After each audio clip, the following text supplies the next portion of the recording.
어제 말씀은 시딤에서 아카시아 숲이라고 그랬죠. 시딤에서 바알 부월 사건으로 하나님께서 이스라엘을 향하여 진노를 발하셨습니다. 그리고 그 진노라는 말은 연병을 퍼뜨려서 급성 장질부사죠. 장티부스에 걸려서 24,000명이 죽임을 당하는 형벌을 받게 되죠. 또 비느하스가 현장에서 목격한 이스라엘의 두령의 아들 시므리와 또 아말렉의 아말렉 족속 중에 하나인 종족으로부터 수령의 딸이었던 고스비, 시므리와 고스비, 이것도 굉장히 또 유명한 구약의 일화가 되었습니다마는 그들을 죽임으로써 누가 죽였느냐? 비느하스가 죽였죠. 어떻게 죽였느냐? 하나님의 질투심으로 그들을 질투하여 죽였다. 어제 그런 말씀을 보았습니다만, 자, 그렇게 죽임으로써 연병이 즉시 그쳤던 사건이 있은 후에 오늘 말씀이 이어지고 있습니다. 하나님은 모세와 제사장 아론의 아들 엘르아살에게 말씀하셔서 그들로 하여금 이스라엘 전체에 대한 인구조사를 하게 하셨습니다. 여러분들 기억하시죠? 민수기를 처음 시작할 때 광야에 나와가지고 첫 번째 인구조사를 했죠. 그때 인구조사는 12지파 모두에 대한 인구조사였고, 또 그 다음에 또 인구조사였는데 그때는 레위 지파에 대한 인구조사가 있었습니다. 전체 인구조사를 한 것은 오늘 26장에 나오는 이스라엘 12지파를 향한 인구조사가 이루어졌는데 이게 두 번째 모든 지파들을 총 조사한 그런 내용이 쭉 나와 있는 것입니다.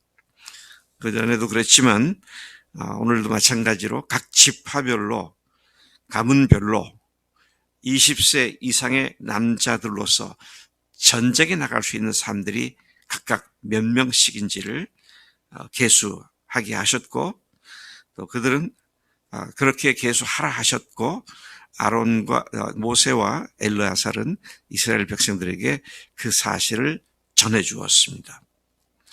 그래서 그들은 하나님의 명령에 따라 각 지파별로 그리고 각 종족별로, 지파와 종족은 지파 속에서도 이제 첫 아들 쭉 둘째 아들 나오잖아요.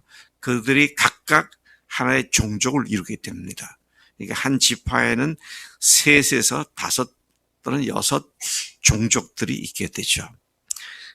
각 지파의 족장들이라고 해도 뭐 다름이 없는 그런 사람들이죠.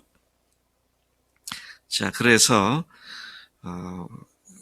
그렇게 하나님께서 모세에게 이렇게 인구조사를 해라 한 목적은, 민수기 1장에서의 목적은 이스라엘이 광야를 지날 때 체계적으로 어디에다가 각 지파별로 텐트를 쳐야 하는지, 누가 먼저 진행을 해야 되는지, 또 어떻게 전쟁에 대비해야 하는지 이런 목적이었습니다만은, 오늘 두 번째 전체 인구조사를 하라고 한 것은 가나안 땅에 들어갔을 때 땅을 분배해야 되지 않습니까? 근데 종족 수가 많으면 큰 땅을 줘야 될 것이고, 종족 수가 적으면 작은 땅을 주고, 인구에 비례해서 땅을 분배하도록 할 목적으로 1차적으로는 그렇게 했고요. 또 땅을 정복하려니 싸울 수 있는 병력이 얼마가 되는지를 각 지파가 파악하고 있어야 하기 때문에 그런 두 가지 목적으로 인구조사를 하도록 말씀을 하신 것입니다.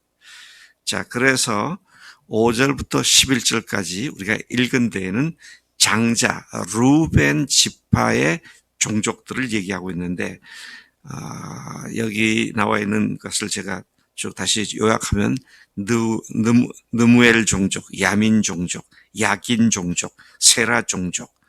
그래서 총 22,000명이었다. 그렇게 말하죠. 22,200명이었다. 죄송합니다.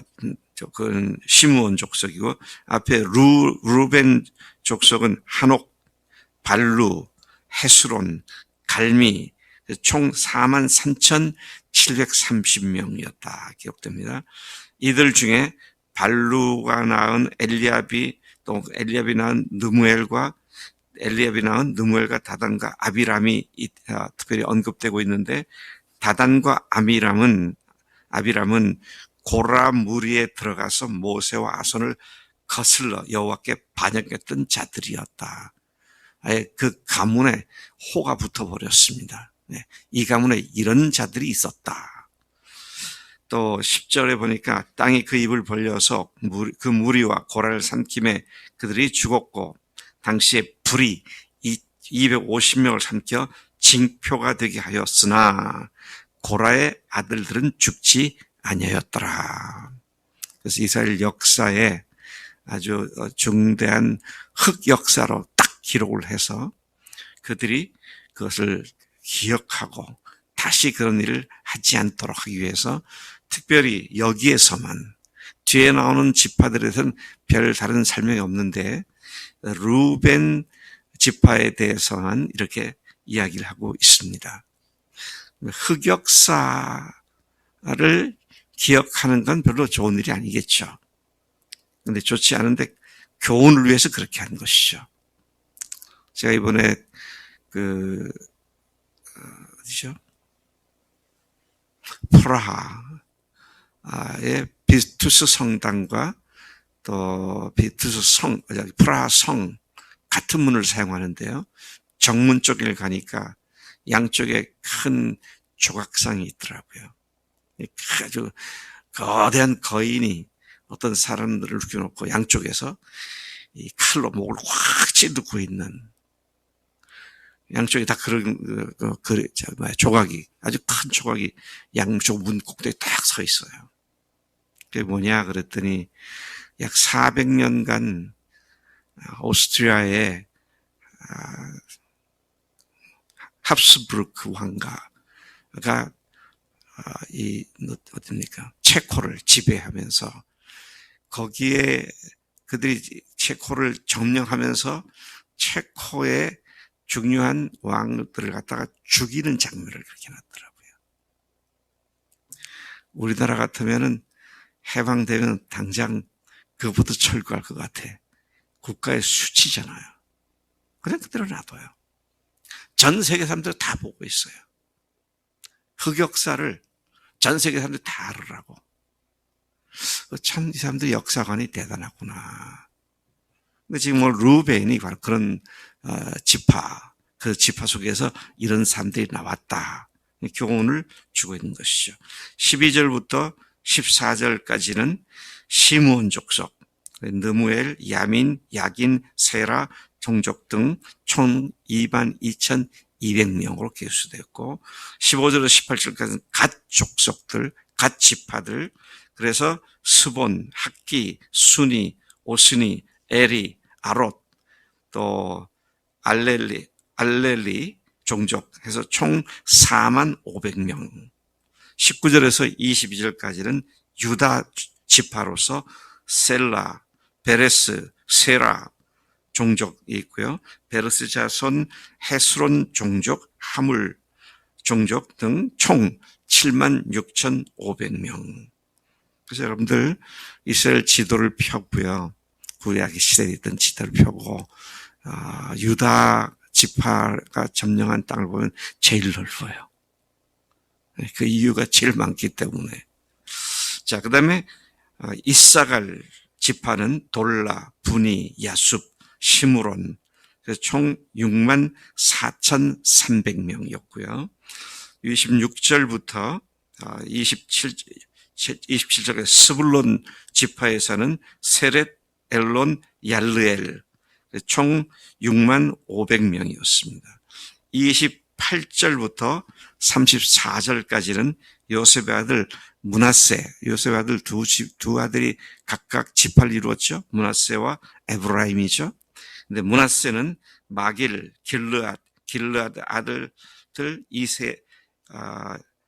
에셀 종족, 헬렉, 아스리엘, 세겜, 또 스미다, 헤벨의 아들이 낳은 슬로보앗의 딸들. 참 특이한 것은 이 이스라엘 사람들은 여자들에게는 분깃을 주지 않았는데, 유산을 주지 않았는데, 슬로보앗의 딸들이, 슬로보앗에게는 아들이 없었기 때문에 이 딸들이 재판을 걸어요. 우리 아버지의 유산 몫을 우리에게 달라. 왜 아들이 없다고 우리 아버지의 대를 끊기게 하느냐. 그래서 5딸이 있었는데 이 5딸들이 재판을 걸어가지고 승소를 합니다. 매우 특이한 그런 딸들이었던 것을 보고 있는데 그걸 여기다 굳이 다시 기록을 해두었는데 그것은 내일 말씀에 그들이 어떻게 했는지를 소상히 말씀해 주고 있습니다. 슬로보앗의 딸들로부터 말라, 노아, 호글라, 밀가, 디르사 그래서 총 52,700명 35절부터 37절까지 요셉의 지파 에브라임이죠. 에브라임의 지파가 총 32,500명 38절에서 41절까지 베냐민 지파가 총 45,600명 단 지파가 총 64,400명 아셀 지파가 전체가 53,400명. 여기서 보면 아셀의 딸의 이름은 세라였다. 그래서 이 분배하기 위한 인구조사에서 여자에 관한 이야기가 딱 2군데가 나오는데 하나는 슬로보앗의 딸들이고 야셀의 딸의 이름을 세라였다. 그래서 왜 여러 지파들 중에 야셀 지파의 딸만 얘기했을까? 그것도 딱 한 사람만 하고 그가 어땠었다는 말은 나오지 않습니다. 그래서 제가 좀 쭉 찾아보니까 아브라함 이게 지금 누굽니까? 아브라함의 누구야? 지금 이게 누구죠? 아브라함, 이삭, 야곱. 그다음에 야곱에게서 아셀이 나왔잖아요. 그러니까 야곱의 아들 아셀에서 딸이 나왔으니까 야곱의 성경에 기록된 유일한 딸입니다. 손녀예요, 손녀. 손녀 이름은 딱 요거만 나옵니다. 그래서 이거 참 특이하다. 그러니까 요즘 딸이 귀해요. 딸이 너무 귀해요. 딸이 더 좋아요. 우리 이집사님 참 복받은 사람이에요, 보니까. 우리 정경래 자매가 딸 하나만 있으면 너무 좋았겠는데. 참, 아들하고 딸하고 다르더라고, 또 그게. 물론 이제 며느리를 잘 받으면 며느리가 또 딸 노릇하는 그런 집안도 있더라고요. 딸 같은 며느리를 정자매가 앞으로 얻기를 축복합니다. 얘기가 어디로 갔나.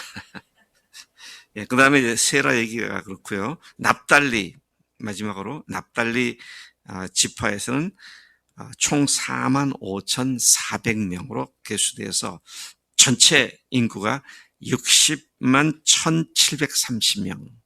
60만 1,730명. 그 제가 궁금해가지고 어제 찾아왔어요. 첫 번째 거기서 나왔을 때에 애국에서 나왔을 때 인구조사 몇 명인가 보니까 한 2,000명 정도밖에 차이가 안 나더라고요. 지금 60만 1,700인데 그때는 60만 3,550명. 그래서 2,000명 채 차이가 안 나는 그런 그 인구가 그대로 유지되고 있는 그런 모습을 광야 생활에서 인구가 그렇게 급증하지 않았었구나. 이런 사실을 확인할 수 있습니다. 자, 여기에서 우리가 조금 더 생각해 봐야 할 것은 이스라엘이 가나안 땅을 정복해서 정착하는 데는 각 지파별 몫이 있었다. 주님의 기쁨 교회가 교회다운 교회로 정착하는 일에 각 목장별 분깃이 있다. 그런 생각이 들더라고요. 누구를 하나님께서 목자로 세워주실 것인가. 그 목자와 예비 목자가 함께 그 속에서 1대1로 또 마디 모임을 갖게 되고 그렇게 될 터인데 하나님께서 족장들을 세우시겠구나. 그런 기대감을 갖고 기도하게 되었습니다. 또 계속해서 여자들의 이름이 유산 받는 데는 전혀 끼일 수 없었는데도 불구하고 슬로보앗의 딸들이 분배를 받았구나. 제가 읽어보면서요, 전체 이스라엘 전체를 대상으로 지금 그 재판을 걸었거든요. 그리고 온 나라가 안 된다고 하더라도 적극적으로 이렇게 하니까 분배를 받는구나. 상황과 형편을 찾아보면서 이건 안 되겠구나라고 포기하지 않고 적극적으로 기도할 때 하나님께서 이렇게 역사하시는구나. 이런 교훈을 또 우리가 여기서 받게 됩니다. 하나님은 하나님의 백성들의 자산을 분명하게 확인하고 계수하시는구나. 그래서 우리가 한 사람이라도 하나님께서는 그냥 없는 것처럼 대하시지 않고 반드시 주목해서 카운트하고 계시는 하나님이시다. 이런 사실을 생각하게 되죠. 하나님께서 오늘 하나님 나라 백성 중에 한 사람인 우리 김소영 자매를 카운트하고 계신 줄 믿습니다. 우리 모두를 직접 계수하고 계신 하나님이신 것을 감사합니다. 하나님 아버지 감사합니다. 이 아침에 저희들에게 이스라엘의 인구조사를 통하여 또 저희들에게 주시는 교훈들을 인하여 감사를 드립니다. 하나님 정말로 주님께서는 저희들 한 사람 한 사람을 소중한 자산으로 여기시고 한 사람 한 사람을 정확하게 기억하신 주님이심을 찬양합니다. 하나님 이 아침에 주님께 나와 엎드린 사랑하는 믿음의 식구들 또 우리 교회에 속한 모든 믿음의 식구들 하나님의 나라의 백성의 분명한 신분의식을 가지고 하나님께 카운트된 존재로서 주님 적극적으로 믿음으로 적극적인 믿음으로 주님의 나라를 기필코 침노한 자의 복을 누릴 수 있도록 역사해 주실 줄로 믿습니다. 감사합니다. 예수님의 이름으로 기도를 삼나이다. 아멘. 아멘.